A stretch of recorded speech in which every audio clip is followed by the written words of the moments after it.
Yo, what is up, you guys? Little Stocks Bro here, and I am back, finally giving you your update, your Monday update, as I do every Monday through Friday on my options account. I took a little break last week. I was vacationing over the weekend, and at the end of towards the end of last week.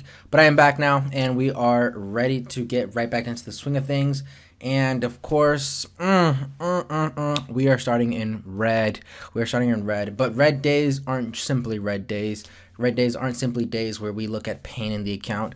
They are days where the market gives us opportunities to increase our positions and buy in really good contracts and really good companies at cheap prices. And that's, of course, exactly what we did. When there's red in the market, you knows we do some buy-ins if we can do buy-in. So, yeah, I just wanted to show you guys on the week since I don't think I made a video Thursday or Friday. I can't remember. I don't think I made a video Thursday or Friday, so I'm just going to show you guys the week. I think I left off somewhere around April 28th, left you guys off at around $24,000 in the account, and now we are sitting at 19,000, so down 5 grand since then. And yeah, it's been pretty brutal Thursday, Friday, and even today, Monday.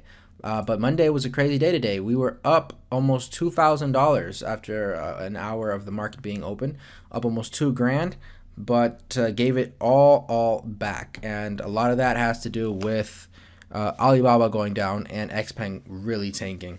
But we'll take a look at that in a second. So starting with Xpeng, you could see down 3% today, down about 89 cents. Xpeng is officially under $30 per share at $28.98, technically under $29 per share. I say technically because it's down 4 pennies after hours, so it didn't close below 29, but if you include the after hours movement, it is below 29, which is crazy. Well, I mean, it's not that crazy. The EV sector is getting hit overall. Tesla's getting hit, and when Tesla gets hit, it brings the other EV companies down with it. Xpeng just reported numbers over the weekend, their April deliveries of their vehicles, which were really good. And so did NIO, and NIO also reported good numbers, but both of them are getting hit just because it doesn't really have much to do with the individual company. It's just them riding the wave of the overall sector they're in. When the overall sector gets hit, typically all companies within that sector take a hit. So this is nothing more than a buying opportunity. I don't expect to see Xpeng below $30 per share for much longer, but if you take a look at the week, you'll see that Xpeng's just been having a very rough week, down 12%, and Xpeng is a pretty decent size of my position. If my portfolio is $20,000, Xpeng right now, if we take a look, sits at $5,700 in value, so it's about a little over 25% of my portfolio. So if Xpeng's suffering like that, my account will also suffer no matter how well Alibaba does. So we take a look now. We have 10 contracts for a value of $5,760. Today it took back $677 from us for a total return of negative $3,000. So we are officially down $3K on Xpeng. But at least if we're gonna be down $3K on Xpeng, at least have Xpeng in the $28, $29 range. No, not Xpeng in the mid 30s. That would be terrible. Because around $28, I feel comfortable being down $3K because I'm being able to buy a whole bunch of really good deals and really build out my position on Xpeng. I can tell you guys right now, I'm really close to just completely building this position out. I had the opportunity today to buy a contract for 2023. However, considering the fact that my cash is so low and I want to focus on BABA right now, especially since it's in the low 30s, I didn't buy that contract. I bought another 2022 contract, January 2022 contract.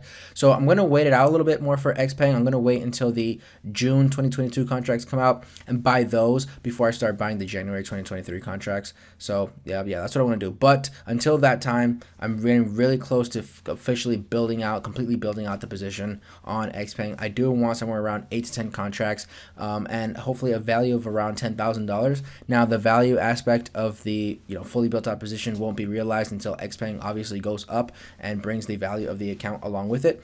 But if I can get rid of these October contracts you see here, I have 3 October contracts here and 2 over here. Once I get rid of these 5 contracts and flip them for January 22 contracts or June 2022 contracts when those do come out, at that point I'll be kind of set on my position on Xpeng, and yeah, I won't be doing much more buying of Xpeng. I'll just let those contracts sit and have them make money for me. So we are getting closer. We are about, I would say, 40% of the way there. We're about 40% of the way there. So next, let's go back to Baba. Baba. Yeah. So Baba had a weird day today, and the fluctuations you see in my account are really reflected by what Baba did. So as you can see, when we were up $2,000, Baba was up $5 on the day, and that plus 2,000 included Xpeng also being in red. So if Xpeng was green, we would have been up like $3,000 on the day, but it's okay.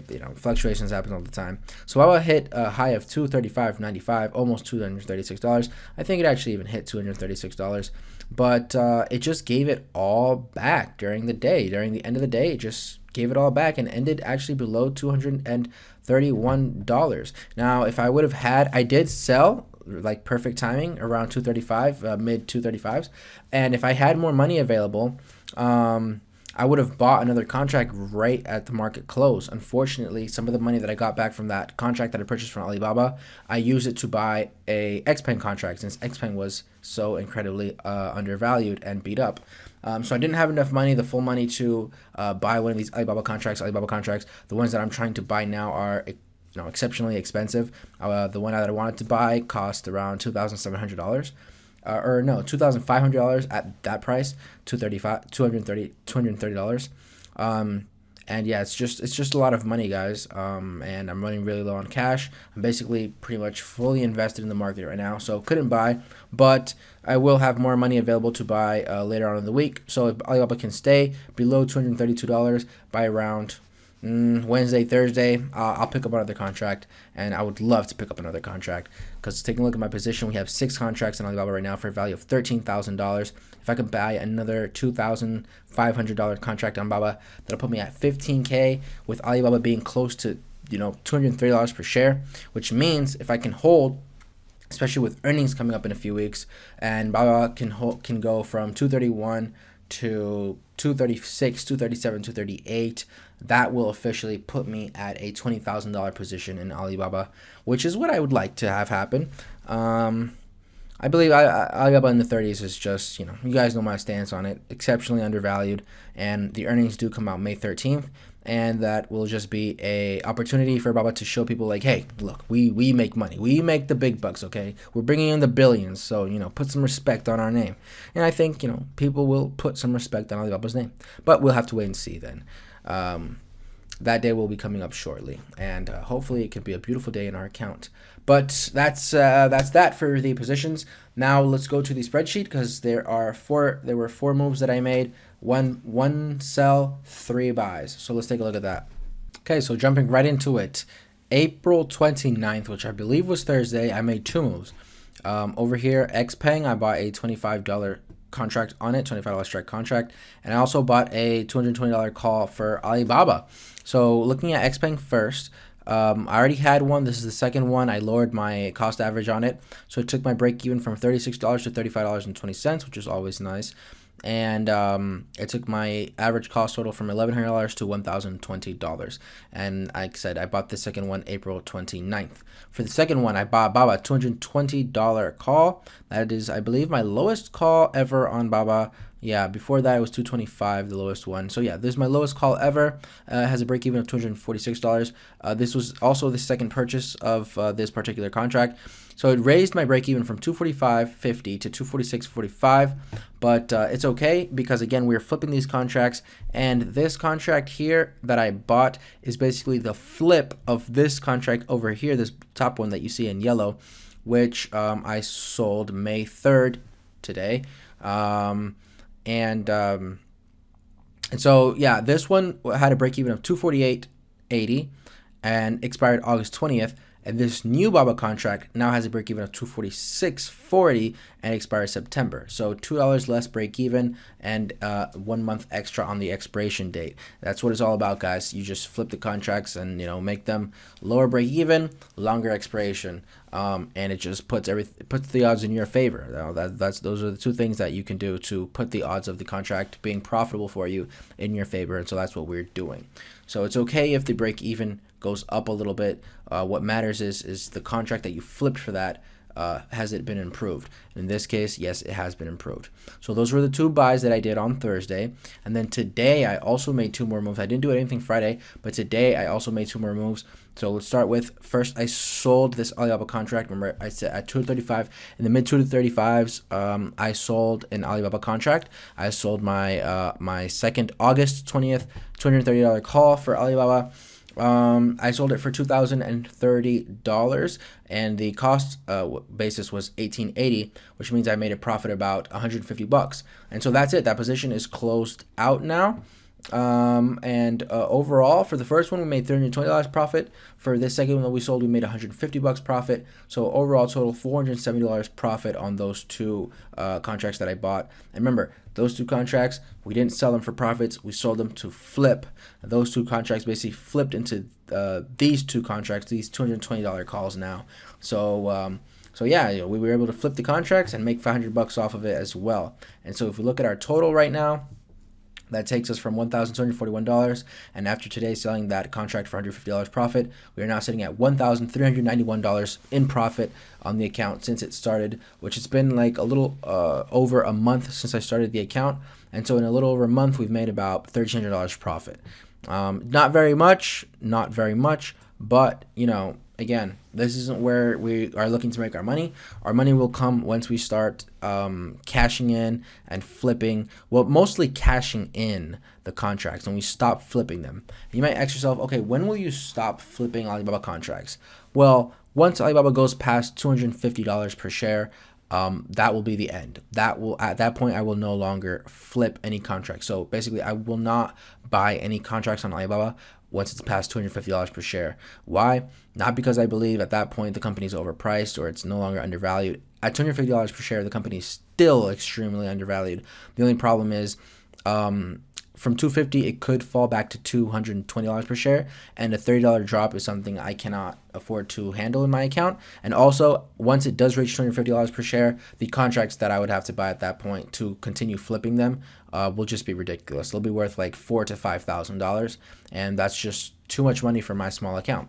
So once it hits $250 per share, I'll stop flipping the contracts and I'll only be selling them. And at that point, we will sell specifically for profit, and that's when you'll see my profits go up. I'll be making $1,000 profit, $1,500 profit, $2,000 profit from these contracts. So that's when you'll really see that total hit the moon. You remember when my account hit $30,000 the other day? I was up plus $1,000 profit on a lot of the contracts that I was holding, and that's why my account was so high. If I would have taken more profits, you would have seen, plus $1,000 profit, but I didn't because it wasn't part of the plan. The plan is to, slowly sell over time. That way you maximize how much money you can make as long as the stock continues to go up. Unfortunately, Alibaba didn't do that. It went right back down, but it just gave me an opportunity to buy some of these contracts that you see here, and we'll just wait. We'll be patient. Stock market's for the patient. It's a long-term game.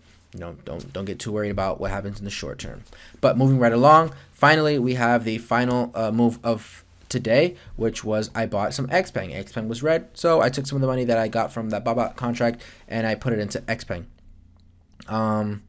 Looking back at it now, on hindsight, I wish I didn't do that because I am currently down $100 on that contract. And when I buy a contract, I don't like to immediately sell it. If BABA goes down to 230s again, which it did, I missed out on the opportunity. I'm not going to immediately sell the contract that I just bought to buy back into BABA. That's kind of ridiculous. So it's okay, missed opportunity, but hindsight's 2020, right?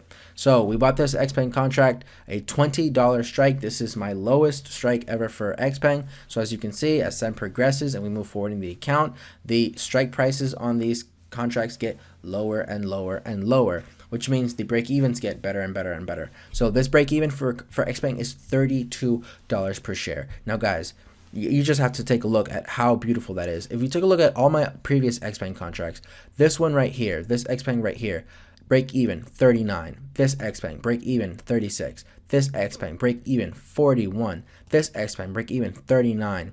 This Xpeng break even 35. Now this Xpeng break even $32 per share. That's a very, very low break even, and expires in January of next year. This contract is going to make me pretty good money.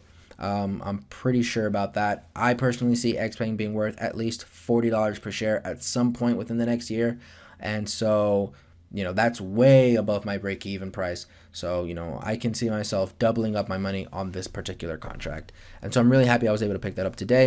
And as long as Xpeng stays under the 30s, I'll continue to build out my position and buy better and better contracts. And just take advantage of the good deal.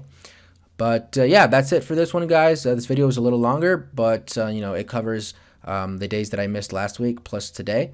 And I made quite a few amount of moves, so I had to explain them all. But I'm not going to take up any more time of the video or any more time of your time. That's it for today. Tomorrow will be a special day because I got a request to buy a stock with the $1,000 viewers account. I know I haven't mentioned it in a while, but I haven't really been getting a lot of requests. I'm going to try and bring it back because I do want to, like I said, eventually focus the channel more for beginners and people who are trying to get into the stock market. So what I'm going to do is I'm going to link down below the stocks that you guys can buy using the money. And tomorrow I will buy some Apple. Yes, the company was Apple that they mentioned to buy. So I will buy some Apple for you guys. I was also a little bit conflicted on where I should do it. I wanted to do it on my second account, my second broker, Webull. However, if you take a look at Webull, it's just the user interface is just very non-friendly for beginners. So what I'm just going to end up doing is I'm just going to buy it on Robinhood, okay? I have a separate stocks for Robinhood, and we'll have them, right there in the same place. It's not going to be as beautiful, it's not going to be as pretty, but it's better than Webull. Sorry, it is better than Webull. It's better than Webull. The interface for Webull is just terrible. So tomorrow I will be buying a share of Apple, especially if we can get a red day on Apple. And I'll show you guys how that works, and we'll go through that whole process. And hopefully we can get things kicked off. Again, I will be linking below, not today because I'm really tired and I have to wake up for work soon, but tomorrow I will be linking down below after I show you guys the process of buying Apple. I'll link down below the stocks that you guys can choose from with the $1,000 account, and I'll keep you guys updated on how much money is left available and all that good stuff. So that's it for this one, guys. I will catch you guys tomorrow. Hopefully we can get some green in Xpeng and not Alibaba, because again, I would like to buy another contract for Alibaba while it's in the low 30s. But hopefully some green for Xpeng. I wouldn't mind green for Xpeng. I got these October contracts I got to get rid of anyways. So I think Xpeng, after having a 12% downwards move last week, it's due for a little bit of a pop this week. I hope so. We'll see. We'll see though. We'll see what happens. Until then, guys, I'll catch you in the next one. Peace.